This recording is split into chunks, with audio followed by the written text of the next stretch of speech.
Hello friends, welcome back to our channel. আজকে আমি তোমাদের সামনে নিয়ে এসেছি টক ঝাল মিষ্টি একটা চালতার আচার রেসিপি। তো চালতার আচারটা বানানোর জন্য এখানে আমি নিয়েছি 3টে মিডিয়াম সাইজের চালতা। তো চালতাগুলো এখন আমি কেটে নেব। তো দেখতেই পারছো এভাবে আমি পাতলা পাতলা করে চালতাটা কেটে নিয়েছি। এখন এই চালতাগুলো আমি জল দিয়ে ভালোভাবে ধুয়ে পরিষ্কার করে নেব। তো বন্ধুরা, ভিডিওটা স্কিপ না করে পুরো ভিডিওটা দেখার অনুরোধ রইল। আশা করছি তোমাদের সকলেরই ভালো লাগবে।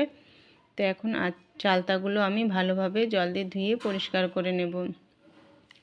তো বন্ধুরা, এই আচারটা বানানো খুবই সহজ আর খেতে খুবই ভালো লাগে, বাচ্চা বয়স্ক সবাই পছন্দ করে। তো চালতাগুলো আমি ধুয়ে পরিষ্কার করে নিয়েছি। এখন গ্যাস অন করে গ্যাসে একটা পাত্র বসিয়ে দেব, আর এর মধ্যে আমি দিয়ে দেব পরিমাণ মতো জল।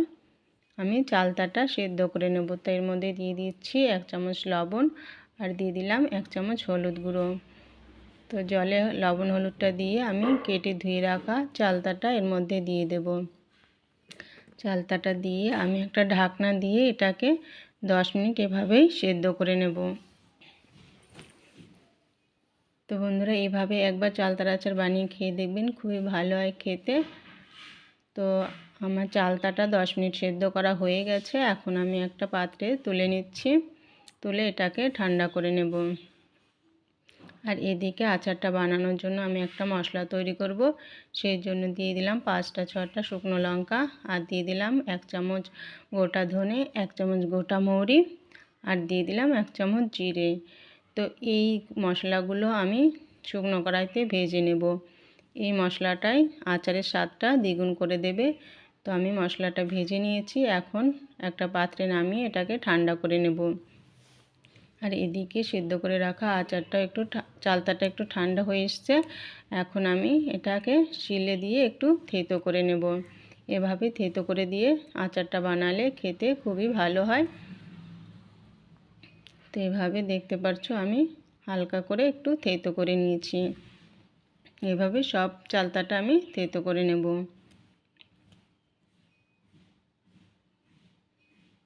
তো দেখতে পাচ্ছ আমার সম্পূর্ণ চালতা থেতো করা হয়ে গেছে। এখন আচারটা বানানোর জন্য আমি গ্যাসে কড়াই বসিয়ে দিয়েছি, আর কড়াইতে দিয়ে দেব তেল। তেলের পরিমাণটা একটু বেশি দিতে হবে, কেননা আচারে একটু তেলটা বেশি লাগে। তো ফোড়নে আমি দিয়ে দিলাম 2টো শুকনো লঙ্কা, আর দিয়ে দেব কিছু পাঁচফোড়ন। তো পাঁচফোড়নটা ভালোভাবে ফুটে গেলে আমি থেতো করে রাখা চালতাগুলো এই তেলের মধ্যে দিয়ে দেব। তো বন্ধুরা, ছোটোবেলায় তো অনেকেই খেয়েছি স্কুল কলেজে এই চালতার আচার। তো এইভাবে বাড়িতে একবার বানিয়ে খেয়ে দেখবেন, খুবই টেস্টি হয়। আমিও বানিয়েছিলাম, খুবই ভালো হয়েছিল খেতে। তো এইভাবে আমি তেলের মধ্যে আর চালতাটা দিয়ে একটু নাড়িয়ে চাড়িয়ে দিয়ে দিলাম স্বাদ মতো লবণ আর হলুদ। যেহেতু লবণ হলুদটা আগে দেওয়া আছে, সেই জন্য পরিমাণ মতো দিতে হবে। তো এইভাবে দিয়ে আমি চালতাটা খুব ভালোভাবে একটু ভেজে নিলাম, যাতে এর গায়ে কোনো জল না থাকে। তাহলে এভাবে বানালে আচারটা বেশ কিছুদিন রেখে খাওয়া যাবে।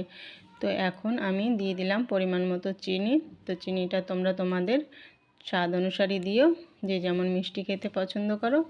তো চিনিটা দিয়ে এভাবে আমি 10 থেকে 12 মিনিট এভাবেই চালতাটা রান্না করে নেব। আর এদিকে যে আমি মশলাটা ভেজেছিলাম, সেই মশলাটা ভালোভাবে মিক্সিতে দিয়ে গুঁড়ো করে নেব। তো দেখতেই পাচ্ছ মশলাটা গুঁড়ো করা হয়ে গেছে। এদিকে চিনি থেকে দেখো অনেকটাই জল ছেড়ে দিয়েছে। তো এইভাবে আমি চালতাটা নাড়িয়ে চাড়িয়ে 10 থেকে 12 মিনিট রান্না করে নেব।